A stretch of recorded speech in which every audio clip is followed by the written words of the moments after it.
turuan ko kayo kung paano ko ginawa itong video ko na pumunta sa ilalim ng lupa tapos nilabas din siya. So, tara! Punta po tayo sa CapCut. Yan, new project.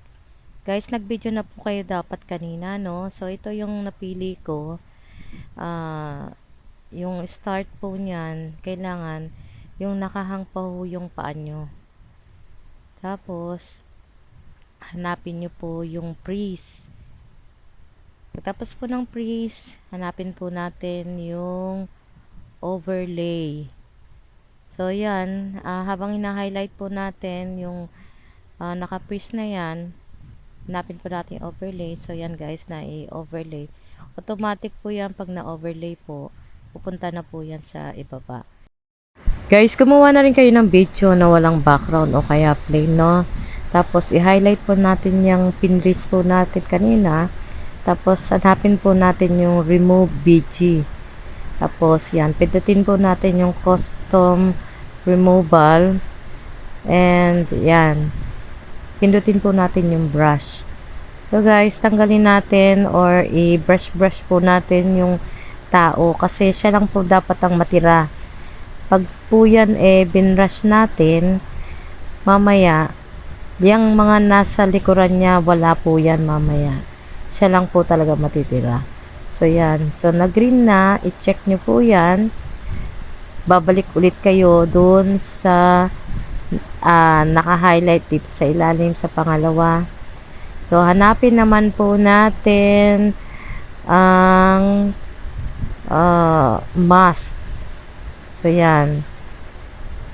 Yan po yung mask. Pindutin po natin yung horizontal. So, guys, may makikita kayong dilaw. Ayan.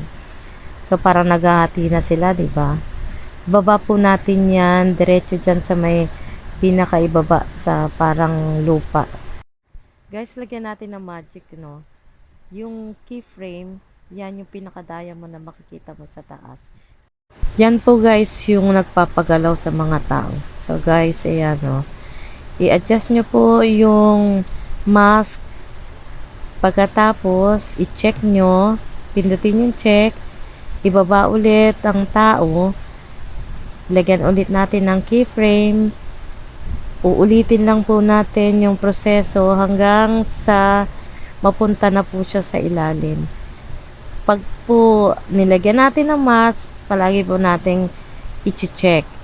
Tapos takbo na naman po tayo sa keyframe hanggang sa dulo. Yan. Tapos i-adjust po natin yung mga hindi na po kailangan. O yan o guys. O. Tingnan mo. Try natin. Ayun. Pumasok na po siya. O. Alala. Galing no. Tapos, ito naman po ang gagawin natin kung paano naman siya aakyat. So, hanapin po natin yung duplicate. Yan. After natin mag-duplicate, magiging dalawa na siya. I-adjust natin pa kanan yung dinuplicate po natin. So, bigyan natin siya ng space. Yan. Konti lang naman po. Yung malapit na malapit lang po sa dulo. Yan na po. Ang gawin po natin, tanggalin po natin yung keyframe kanina na inilagay natin. Yung pinaka-diamond po. Ayan.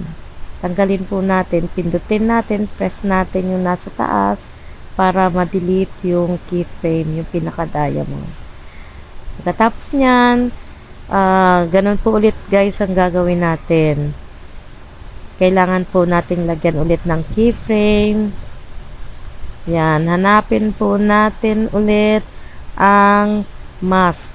Yan, palalabasin na naman po natin yung dilaw. Dilaw na line. Yan po. Tapos, lagyan po natin ng keyframe.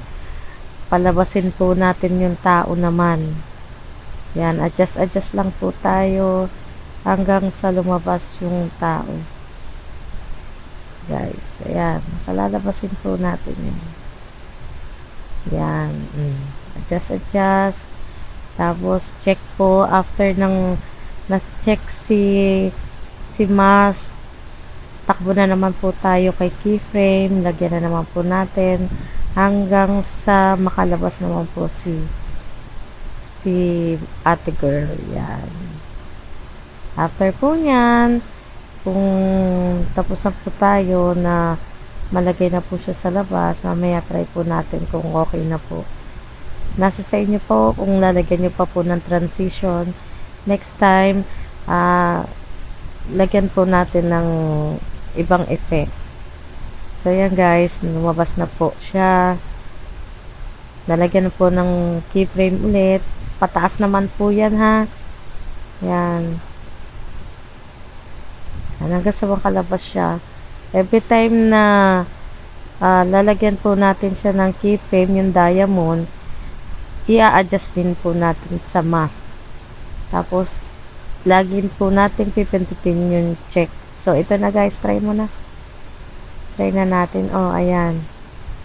Nakatayo na po siya, tumalon, pumasok sa ilalim. So, yan, lumabas ulit. Niluwa siya ng lupa. So, ayan. Tapos na po. At, wag pong kalilimutan yung CapCut. Tanggalin po natin yun. Kung okay na po, i-export na po natin yan.